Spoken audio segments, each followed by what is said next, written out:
The wait is finally over. White Sox baseball is back. Dylan Cease takes the mound in his first opening day start of his career, and he has a tough test ahead of him. The defending World Series champion Houston Astros are looking to repeat, and they reloaded with a South Side staple, Jose Abreu. White Sox, Astros kicking the season off tonight on ESPN. You are Locked On White Sox, your daily Chicago White Sox podcast. Part of the Locked On Podcast Network, your team every day.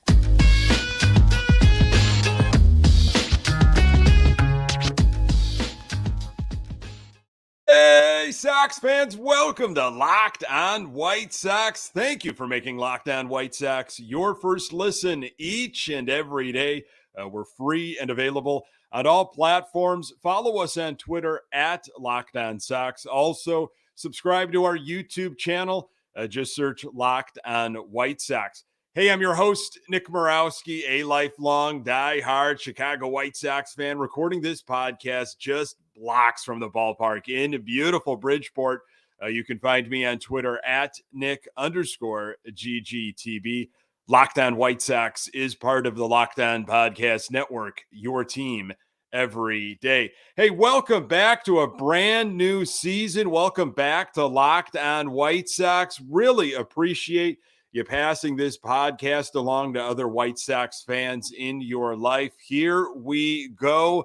176 days since the White Sox ended a miserable season in embarrassing fashion, losing to the Minnesota Twins 10-1. The past is a place to learn from, not live in. So White Sox, Houston, Thursday evening, Dylan Cease against Framber Valdez, with Jose Abreu waiting to do some damage to his former team. Chicago White Sox were 3-4 against the Houston Astros last year. Sox had some of the most electric baseball of the year against the Astros. When they came to town, Yoan Moncada came up clutch in a couple of spots, but that was on the south side.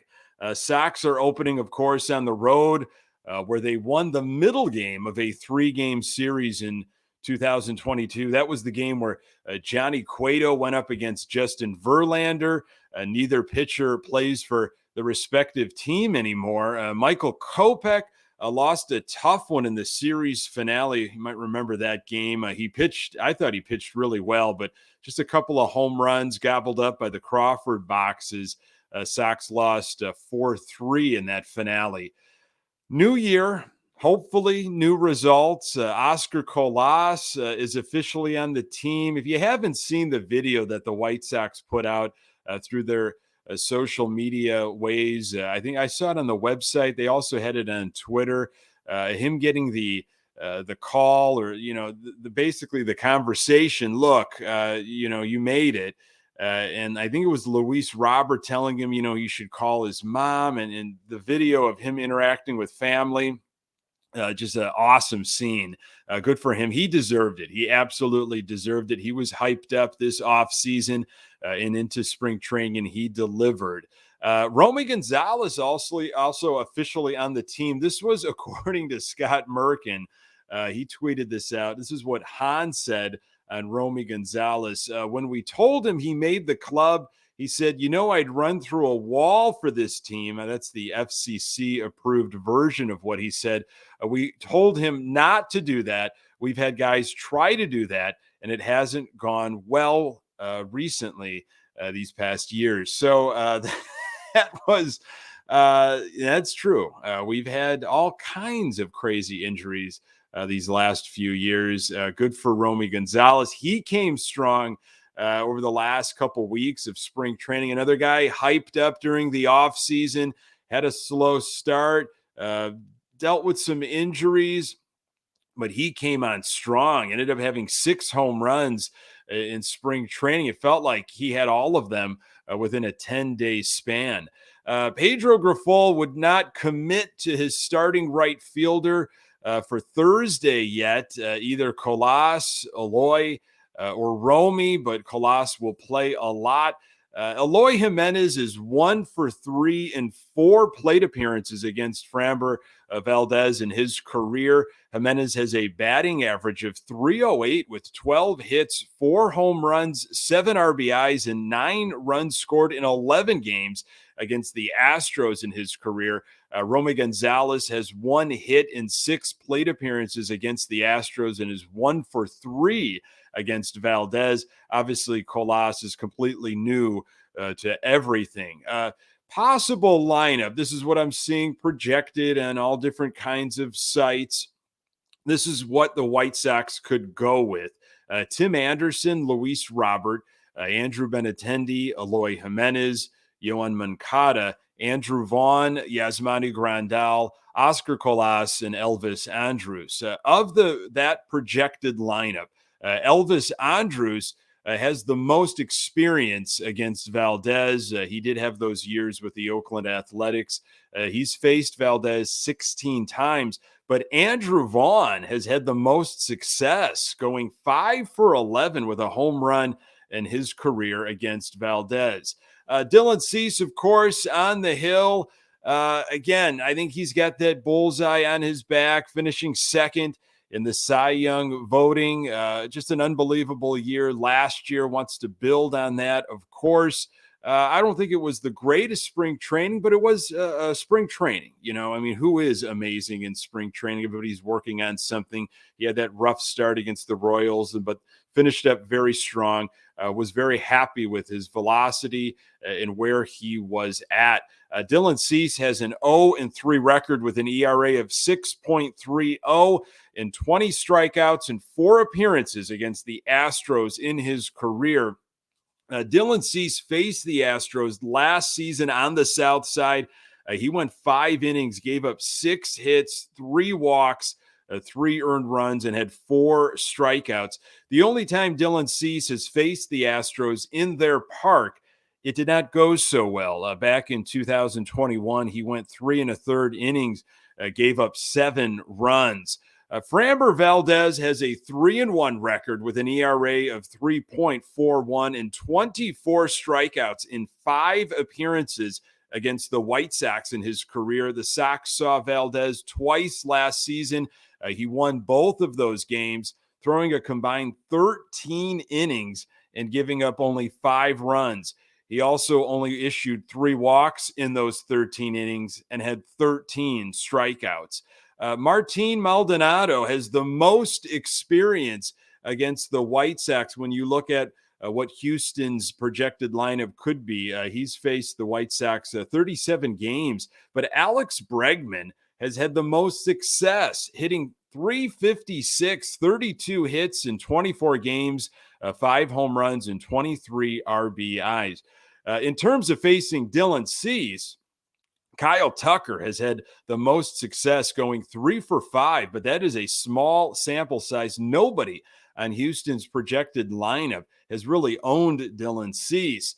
I think they swing early against Dylan Cease. I really do. I think that is going to be the play against him until something changes. Maybe he figures that out a few weeks, a month down the road, whatever it may be. The Astros are a disciplined team, and if Dylan Cease can't find the strike zone and the slider is not working, the Astros will take their walks. Cease has got to get ahead early, establish that slider early so he shows that he has it, it's working, and he's not afraid to use it.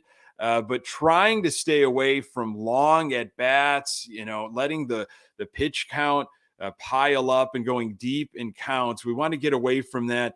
Dylan Cease has got to cut down on the walks. He might want to pitch to contact if he can. Hopefully that defense is a little bit more solid behind him, and he trusts them. Not always going for the strikeout, but again, look for maybe the Astros to swing early, especially if they get something to their liking, so they don't go and have to battle back against Dylan Cease, who can be dangerous when his secondary stuff is working. We don't know what the ceiling is for Eloy Jimenez because he has not stayed on the field long enough for us to figure that out. But hopefully all that changes this year. More on that in a moment. Today's episode is brought to you by FanDuel. The tournament is heating up, and there's no better place to get in on the action than FanDuel, America's #1 sportsbook. That's because right now, FanDuel is giving new customers a no-sweat first bet up to $1,000. That's $1,000 back in bonus bets. If your first bet doesn't win, just go to FanDuel.com/locked-on and sign up today to claim your no-sweat first bet. Then you can wager on everything from the money line to point spreads to which team will be cutting down the net, all on an app that's safe, secure, and super easy to use. So don't miss your shot at a no-sweat first bet up to $1,000 when you join FanDuel today. Just go to FanDuel.com/locked-on to sign up. Make every moment more with FanDuel. Eloy Jimenez, in my mind, he can be the X factor in this lineup. I look at Tim Anderson as really the straw that stirs the drink. We've heard that before, a guy that they just can't afford to lose. Luis Robert, I think, multi-tooled player that can bring so much defensively and offensively. He very well could be an AL MVP. With Eloy Jimenez hopefully switching to a majority of his time a designated hitter, I expect big things offensively from Eloy Jimenez. There was a really good article in the Chicago Sun-Times by John Greenberg recently, and this is what Greenberg had to say, highlighting Eloy Jimenez. Not that Jimenez hasn't been good, or at times even better than that. He homered 30 times and knocked in 79 runs in 122 games in 2019, finishing fourth in the voting for AL Rookie of the Year. He hit .296 with 14 homers, 41 RBIs, and 55 games in the abbreviated 2020 season, winning a Silver Slugger Award. But as White Sox fans know all too well, injuries broke apart his next 2 seasons, leaving what he did on the field in each looking like the sore piece of a wishbone.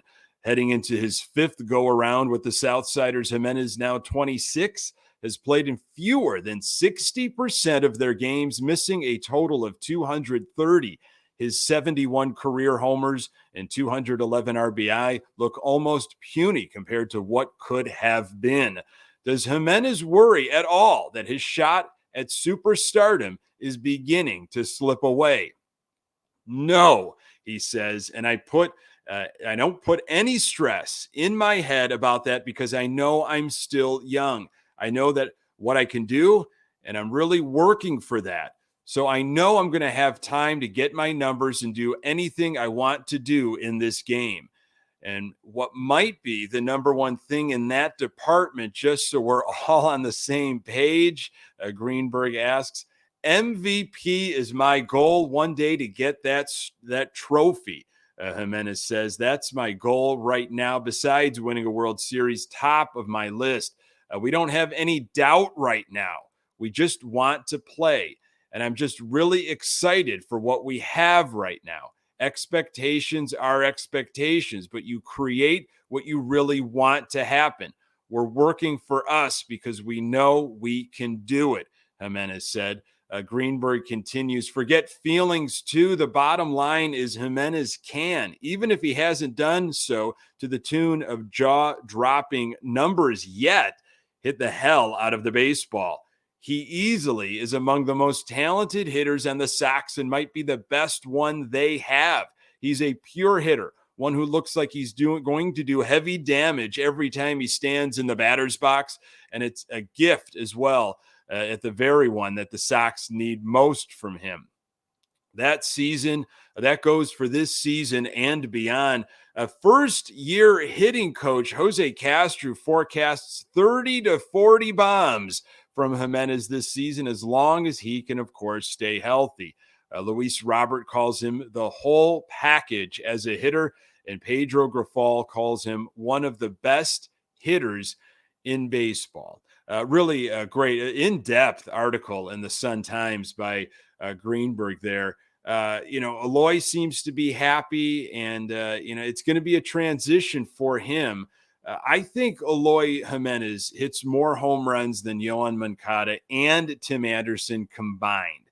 I got Eloy Jimenez at 42. And I say that not because I think TA and Moncada will have bad years. I just think that highly of Jimenez if, of course, he stays healthy.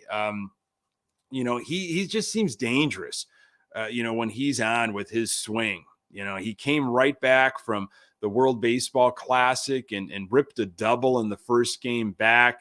I know he might not be happy being relegated to the DH role, but he's going to see some time out there in the outfield. Who knows? He might see it on opening night, see it sometime in this first weekend series against the Astros. I think maybe that might be the best thing for Pedro Grifols, to get him out there early, just kind of give him some confidence, let him know that I'm going to use you, depending on some matchups here and there. Again, we got a lefty on the hill for the Astros on Thursday night. We'll see if Pedro Grifol wants to go Oscar Colas, who obviously is a power hitting lefty, if they're going to maybe make some switches there. So they've got more righties or switch hitters for the most part in that lineup. A happy Eloy is very good, but a happy and healthy Eloy is great. And I think that's essentially what we want, as White Sox fans. Like, we want to get the most out of you, Eloy Jimenez. And I know you don't want to be a DH at 26 years old, but we saw what happened towards the end of the second half of the 2022 season. He was hitting the ball well. He was seeing the ball. He was mashing, and he was primarily the designated hitter. So he's lost some weight. He's feeling good and starting this year off healthy, which is such a great sign. I've got Eloy Jimenez, not necessarily as team MVP, but just that X factor that, I think there's a lot of folks that kind of forgotten about him. They might have forgotten about a lot of White Sox players because we just have not fielded that complete team yet. It hasn't happened. These core players have not played together for a long period of time. And I'm hoping that changes in 2023. Encouraging news for Yoan Moncada, and absolutely awesome news regarding Liam Hendriks. More on that in a moment. Before I forget, a little note about some great roundtable discussions with other Locked On hosts. Get ready for baseball season with Locked On MLB's ultimate 6-episode season preview. Our local and national experts give in-depth analysis of every team and division in a way only Locked On can provide. Find all 6 episodes on Locked On MLB on YouTube or wherever you get your podcasts. So it might have dropped and was available, the audio, on Locked On White Sox Wednesday morning for that roundtable on the AL Central. But if you'd like to check in on all divisions across baseball and see the video, it should be available on Locked On MLB with Paul Francis Sullivan. Some really interesting conversations out there. Again, I had an opportunity to check in with all of the hosts from Locked On AL Central teams, and I really had to try to defend the White Sox as best as possible because nobody is interested in picking the White Sox. A lot of return to glory for the Cleveland Guardians, and Locked On Minnesota Twins host very high on the Twins and the depth that they have put in that team. So check that out if you can before the season gets ramped up. Yoan Moncada is apparently good to go. As of this recording, there was not an official 2023 opening day roster yet. However, Yoan Moncada is officially good to go for opening day. There was some uncertainty about whether or not the third baseman would be healthy enough to play when the White Sox open their season against the Astros on Thursday because of that lingering back issue. But GM Rick Hahn put those concerns to bed. So we will see Yoan Moncada on Thursday night, which is great. And hopefully those little back issues are nothing major at all. But look, if they are something, might as well give him a few more days to get it right, then rush him back. I think that's what happened with his oblique last season. They rushed him back, or he pushed to come back, and he just was not right. He was excited to get back, wanted to get back to help the ball club, and he just wasn't in a situation to do that because he was hurried back. So hopefully if he's in that lineup Thursday, then he is cleared. All systems go. Outstanding news about Liam Hendriks. Liam Hendriks won't open the season, will not open the season on the 60-day injured list. That is a great sign for Hendriks, who is undergoing treatment for non-Hodgkin's lymphoma, and of course the Chicago White Sox. In recent days, we've received positive news on Liam's progress. Hahn said he remains in treatment. He still has some work ahead of him. However, he is making very good progress. While there are hurdles to clear, there exists an optimistic expectation that Hendriks, the White Sox closer, who is the American League reliever of the year the past 2 seasons, could return before June if all goes well. Hahn said he hoped to have more specific timeline for Hendriks' return by the end of April. And I had mentioned in a previous Locked On White Sox episode, maybe you even saw that clip of Lance Lynn. I believe he was on the new AJ Pierzynski podcast / show. And Lance Lynn said, talking to Liam Hendriks, I mean, he wants to get back to things right away. As soon as he gets clearance, he wants to be pitching the next day. And Lance said, I know that, and we want you to too, but you got to take care of you. Make sure, the whole process checks out. So Lynn even said something about June. So interesting to hear in this article, but I guess expect for more information by the end of April. But so far, that's great news for Liam Hendriks and his family. Happy Tim is good for the White Sox. Tim Anderson seems to be all kinds excited about 2023. Yeah, I'm back in good energy, Anderson said after the Sox optional workout at Minute Maid Park. Back in good spirits, back to enjoying the game. I'm back enjoying life. I've been through a lot, but I'm just happy and blessed with an opportunity to be here to keep playing. I think Tim Anderson is absolutely the guy that the White Sox just can't lose to injury this year. There's obviously a lot of those players. And unfortunately, in previous seasons, we've seen a few of the core guys go down at the same time. I hope he is having fun. I hope he gets back to fun this year. I think there were a lot of personal stuff going on for him last year, and he had the injuries. And, I think he keeps everybody loose. You've read all the stuff that happened during the World Baseball Classic and how great he was in the clubhouse and what he obviously did, switching to second base. I think Tim Anderson wants to play shortstop. And honestly, if he's looking for, a long-term deal, and I don't know if the White Sox are going to give it to him. The White Sox don't pay for pitching. But eventually they're going to have to make somebody $100 million man. We've just seen Cleveland now make a second player, $100 million contract. Cleveland and the White Sox have yet to do that.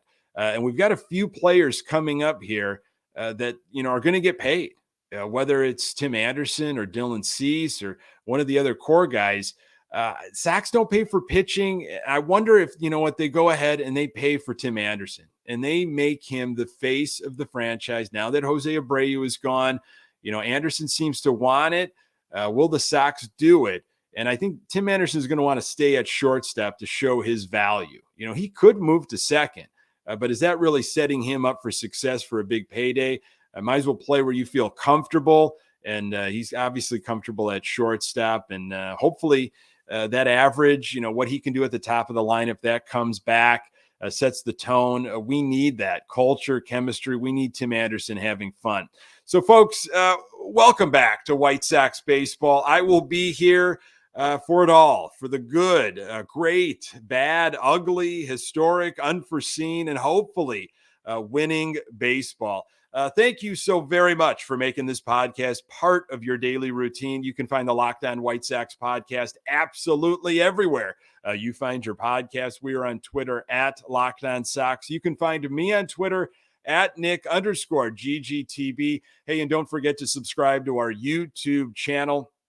Thanks for making Locked On White Sox your first listen. Now, for your second listen, check out the Locked On Fantasy Baseball podcast. Win your league by listening to Matt and Dom every day as they bring you the very best of fantasy draft strategies. Find Locked On Fantasy Baseball wherever you get your podcasts and on YouTube, part of the Locked On Podcast Network, your team every day. On the next episode, I'll break down the good, great, bad, ugly from Thursday's opening day game against the Houston Astros. Appreciate you making time for the Locked On White Sox podcast. I'm Nick Borowski. Until next time, go Sox.